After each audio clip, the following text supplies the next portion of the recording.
ਹੁਣ ਤੁਸੀਂ ਸੁਣੋਗੇ ਨੀਨਾ ਸਹਿਰ ਦਾ ਇੱਕ ਸ਼ੇਰ ਜਿਸ ਦਾ ਪੰਜਾਬੀ ਵਿੱਚ ਅਨੁਵਾਦ ਕੀਤਾ ਹੈ ਅਰਵਿੰਦਰ ਕੌਰ ਨੇ। कोई सूरज न लाएगा सवेरा,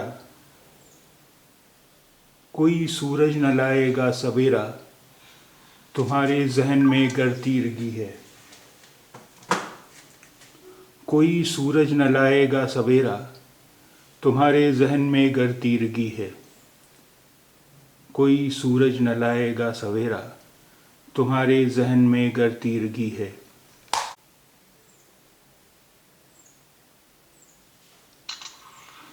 कोई सूरज नहीं सवेर लिया सकता, कोई सूरज नहीं सवेर लिया सकता, तेरे मन विच जेकर हनेरा है, तेरे मन विच जेकर हनेरा है।